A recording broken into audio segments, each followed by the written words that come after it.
This is one of those Gospels where the point is so obvious it hardly needs a sermon. He says there's two kinds of people. There's those who say all the right words, but they don't do anything about it. And there's other people who actually appear to disagree, but they do something. And he says he prefers the second. In other words, you all know the phrase, actions speak louder than words. You know we live in a country that is completely and entirely opinionated. We're simply divided into tribes, and truth doesn't really matter. It's just you got to be loyal to your tribe. Whatever your tribe is, black or white, Catholic or Protestant, Republican or Democrat. And after a while, truth means almost nothing. You know and I know that politicians across the board say words that mean almost nothing. In fact, if you want to know what they really mean, it's the exact opposite of what they said. We live in what is called a post-truth society, where words are simply used to get what you want.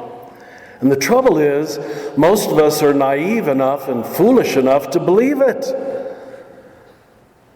So Jesus just cuts right to the core. He says, don't identify with one side of the argument or the other, because it's usually just an argument to force you to choose sides. I really doubt, I sincerely doubt, whether Jesus cares whether you stand or kneel during the national anthem. Normally, to worship a flag or a song would have been called in the Bible idolatry, to make anything God that is not God. And that includes the national anthem of any country and the flag of any country. But because we don't know that, we take sides. And I bet right now you're taking sides, whether you agree with what I'm saying or not. Making your arguments why we should kneel or why we should not kneel. Can you stop doing either one of those? And recognize, as even the second reading said, we only kneel before the Lord Jesus Christ. So stop taking your arguments for or against and just look at the human heart. Because I bet there's people of love on both sides. Dang it. We want to pretend, all the people of love are on my side, whatever your side is. When you can stop doing that and recognize there are people of goodwill who agree and there's people who disagree.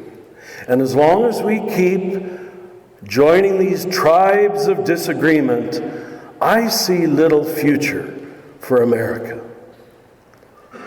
Maybe many of you watched the series the last 2 weeks, 18 hours on PBS, of the entire history of the Vietnam War. I'm sure some of you fought there. But now we look at it, we say, my God, both the side for and the side against were deceived. We always had part of the truth, but never the whole truth. And what Jesus is saying is he is not impressed by the son who says the right words. Words don't mean that much. Just look at the heart. How does the person really live their life? And you can tell in a few minutes people of caring from people who don't care at all. They just want to be right. You know, the Bible never told you, thou shalt be right. Please, find me the passage where you are commanded to be right. But I can tell you plenty of passages that say, love one another.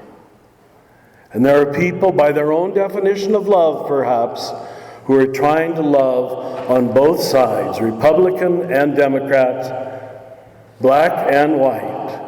And what it means to be a person of wisdom and a person of discernment is to be able to see, I don't care what you say. I'm tired of Catholics who say they're pro-life, and all that means is anti-abortion.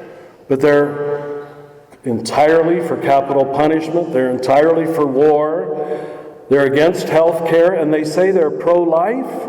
I don't think so. They're pro-birth. Pro-birth is very different than being pro-life, from womb to tomb. And that is a very small amount of people who usually are neither Republican or Democrat, liberal or conservative. They just see where God is alive and active, and they go there.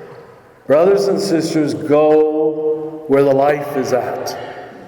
Go where the love is at. And stop identifying with labels and tribes and groups and thinking that will ever constitute truth. It demands that you be people of the Spirit. And we got to be honest. People of the Spirit aren't liked by either side.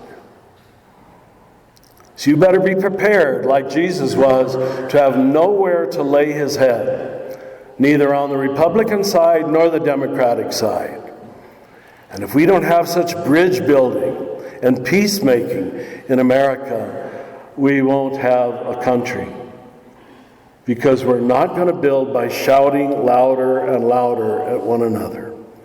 You might find yourself alone at the next cocktail party. You must find yourself alone, you might, at the next family dinner, when you simply kneel before Christ, the eternal love of God, and find that it gives you almost no tribe to identify with. But you came here this morning, most of you come here every week, because you want to find a tribe that includes all tribes. And that's what it means to be Catholic. That's what it means to be Christian.